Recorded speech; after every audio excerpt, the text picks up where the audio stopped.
За өнөөдөр маш чухал асуудал ярьж байна бид нар. Тэгэд томчуудын тусгал маань ийм байдалд одоо нэг гаргаж байгаа. За би хэд тодорхой асуултууд асууя гэж бодож байна. Дээрлэлтийн тоог одоо хэрхэн бүртгэж байна вэ? Одоо энэ зөвхөн дуудлагын тоо яриад байна шүү дээ. Дуудлагын тоо, за тэгээ гомдол гаргаж байгаа тоог л яриад байна. Тэгвэл далд хэлбэрт байгаа нь ер нь хэдэн хувь байгаа вэ? Түрүү 33% сургуультай итгэдэггүй гэж байна. Тэгээ итгэдэггүй бол сургуультай итгэхгүй байна гэдэг чинь багштай хэлэхгүй. Тэгээ багштай хэлэхгүй бол тэр чинь эхний одоо анхан шатны үед тэнгийн дээрлэлт бол тэнд явагдлаа. За тэгээ дараагийн шатандаа шилжлээ. Тэгээ одоо энэ бүр ноцтой шатандаа ирэхээр л энэ чинь гараад байна шүү. Тэр гэмтлийн эмнэлгээр дамжиж мэдэгдэнэ гэдэг бол яалтчгүй л гэмтлийн эмнэлэгт очсноос гарч байна. Тэгэхээр энэний ер нь дээрлэлтийг хэдэн хувь гэвэл хэдэн хувийн мэдэгдээд байгаа гэдгийг нэгдүгээр асуумаар байна. За шүүхээр шийдвэрлэгдсэн тийм ноцтой кейс энэ хэд байна вэ? Тэрийг ер нь тэгээ мөшгөж мөрдөөд энэ олон нийтэд ингээд шийдвүлээд явсан уу гэдэг тоог асууя. Тэр кейсийг асууя. Тэрнээс гадна энэ маань маш олон жилийн өмнөөс явсан юм өжгөрсөн асуулт байгаа. Өжгөрсөн энэ асуудлыг энэ жил одоо бид нар одоо ярьж байгаа нь сайн гэж байгаа боловч энэ маань нэлээд бүр яваад бүр ийм түрүү хэлээд байна шүү дээ. Бүр ийм бүлэг, бүр шүлжээ, ийм том ноцтой болсон үед нь бид нар ингэж ярьж байна. Тэгвэл одоо энийг өмнө нь одоо яагаад энэ асуудлууд дээр ямар сая одоо үр дүн ямар гарваа гэж асуугаад байгаа шиг энэ асуудлуудын талаар бас яагаад өмнө ийм арга хэмжээнүүдийг авахгүй энэ их олон жил ингээд яваад байна вэ? Өмнө нь ер нь ямар арга хэмжээ гарсныхын дараа гэсэн үг л дээ. Тэгээ гарахаас нь сэргийлдэнэ гэдэг нь бол хамгийн чухал байгаа. За тэгээд сая та хүн бас хэлж байна. Ямар орчинд гараад байгааг нь л их сайн судалсан уу?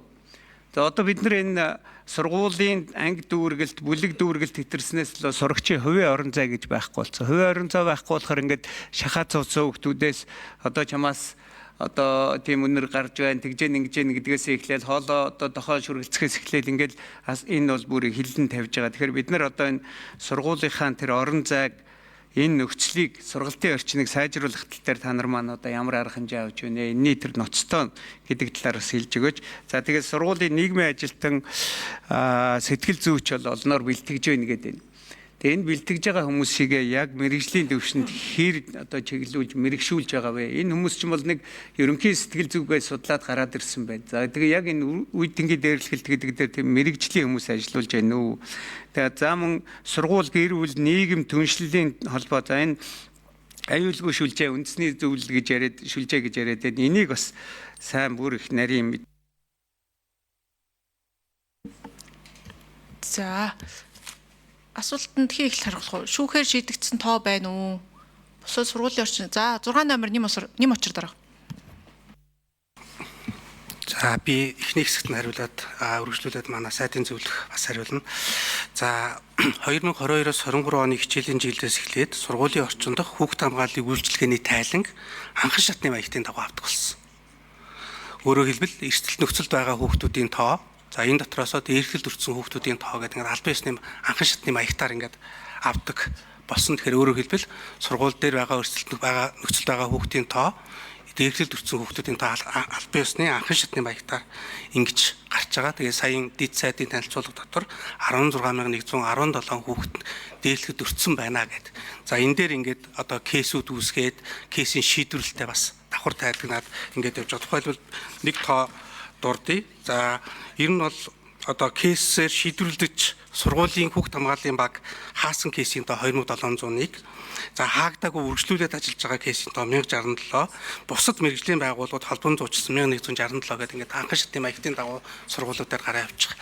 За сургуулийн сэтгэл зүйчийг боловсролын сэтгэл зүйчээр мэрэгшүүлэх албан ёсны богино хугацааны сургалтуудыг бид нар 22 оноос эхлээд зохион байгуулаад явж байгаа. Тэгэхээр одоо энэ сургуульд ажиллаж байгаа энэ 500 гаруй сэтгэл зүйч боловсролын сэтгэл зүйчийн мэрэгшүүлэх сургалтанд суугаад албан ёсны одоо сертификат аваад сургуульд ажиллах эрхтэй болоод ажиллаж байгаа ийм сэтгэл зүйчд байгаа. За одоо харин бид нар багш ажилтныг мэрэгшүүлэх эндээ бол одоо мэрэгжилд дэвшлүүлэх модулуудыг бас боловсруулад ингээд ажиллаж байгаа. Тэгэхээр цаашдаа боловсролын сэтгэл зүйчийн мэрэгжилд дэвшлүүлэх тогтолцоо бас бүрдээд ингээд явахаар байгаа гэдгийг хэлье. 5 номер 1 минут. За, аюулгүй сүлжээ гэдэг маань ерөөсөө л одоо аюулгүй орчин, аюулгүй сургууль, аюулгүй эцэг их, аюулгүй найз, аюулгүй сошиал сүлжээ гэж юу юм бэ гэдгийг л тодорхойлж өгч, үүнийхээ хүрээнд бид нар хүүхдэд хамгаалах энэ бодлогыг л энэ үндэсний загвараар гаргаж өгөхийг л эрмэлзээд байгаа. Тэгэхээр энэ маань өөрөө сургуулийн орчинд нэгдүгээрт бол хүүхд одоо дээрлэхлээс урьдчилан сэргийлэх бодлого гэдэг зөвлөлтөй болох юм. Сургуулийн одоо хариу арга хэмжээ, ноцтой байдалд авах арга хэмжээ, багш ажилчид зориулсан одоо тэр сургалт дээрлэхлийг бүртгэдэг юм систем ажиллах юм.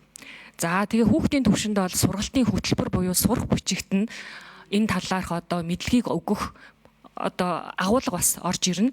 За эцэг эхийн төвшөнд бол эцэг эхийн хариуцлагын асуудал юу байх юм бэ? Эцэг их хэрхэн хариуцлага тооцох юм бэ гэдэг энэ хууль эрх зүйн орчиндоос энэ нь орж ирж өгнө. За үндэсний төвшөнд бол бид нар цаашдаа хийх хяналт, үнэлгээ гэдэг энэ платформыг ч гэсэн хийхгүй.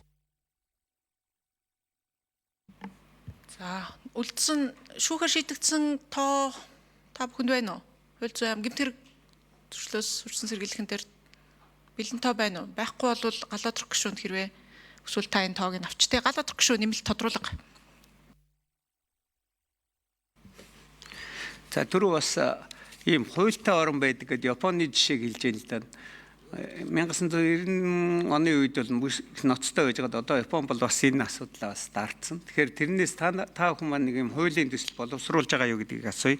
За дараа нь сая хэлж яана л да, энэ сэтгэл зүйчдийг ингээд зүгээр боловсролын талаар бэлтгэх үү, зүгээр мэрэгжлийн сэтгэл зүйд мэрэгжлийн хүмүүсээр коучинг хийнэ гэдэг чинь тийм мэрэгшүүлэх талын сургууль одоо бэлтгэгдсэн хүмүүс төрөй ажиллах нь маш чухал байна гэдгийг хэлмээр байна.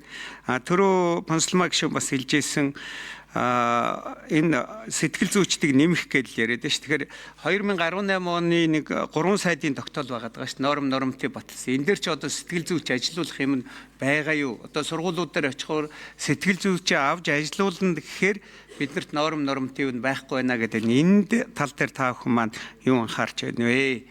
За тэгээд тодруулъя. 5 номер.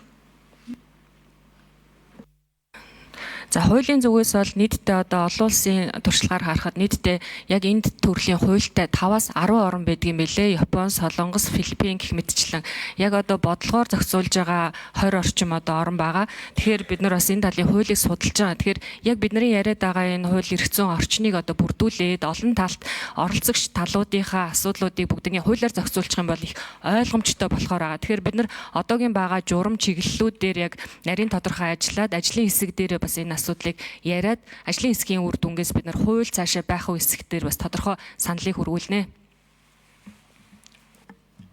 4 номер нэмэлт хариулт. За тэр хоёр дахь асуулт сэтгэл зүйчийн тоо норматив дээр яаж орсон бэ гэдэг. 18 оных дээр одоо тэр 18 оны нормативыг шинжлэх ажлын хэсэг гарч ажиллаад төслөө гаргаад сангийн амт хүрүүлсэн байж байгаа. Ер нь олон улсын жишгээр бол нэг 500-аас 1000 хүүхдэд нэг сэтгэл зүйч байдаг ийм нэг юу байна лээ.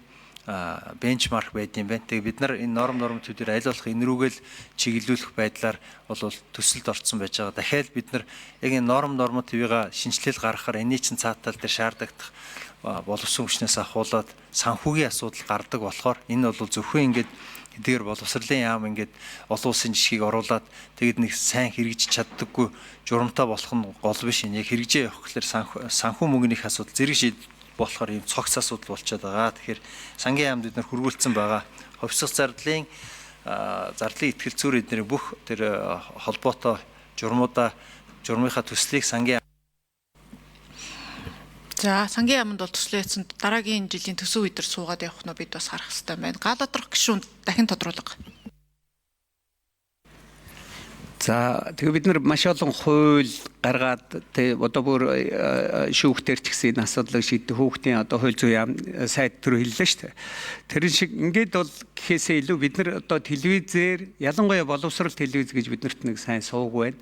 Тэгээ энэ сувгаар энэ хүүхдүүдэд зориулсан энэ арга хэмжээг телевизтэй одоо гэрээ хийгээд одоо хүүхдийн сэтгэл зүйдэл ялангуяа ээж аав энэ асуудал эцэг эхчүүд энэ асуудал дээр суралцах маш их хэрэгцээ байгаа. Тэгэхээр эцэг эхчүүдийг сургах, энэ ахлахангийн хүүхдүүдийг сургах, энэ төрлийн энэ кейс бүр болдог бол цуврал, кино, драм хийгээд ингээд явал болно. Тэгээ би тэр хамгийн гол асуугаад байгаа нь ямар орчинд гараад байна вэ гэдэг энэ сургалтын орчин, энэ дац хэтрэлт, энэ норм хэтрэлт, бүлэг дүүргэлтийн асуудал дээр та бүхэн маань анхаарч явж үндсээр нь шийдэхгүй бол энэ хизээч шийдэхгүй асуудал шүү гэдгийг л хэлмээрээ. Тэгэхээр та бүхэн маань энэ хөрөнгө оруулалт ялангуяа энэ дац хэтрэлсэн сургуулиуд дээр их анхаарах хэрэгтэй. Энийг анхаарч чадвал бид нар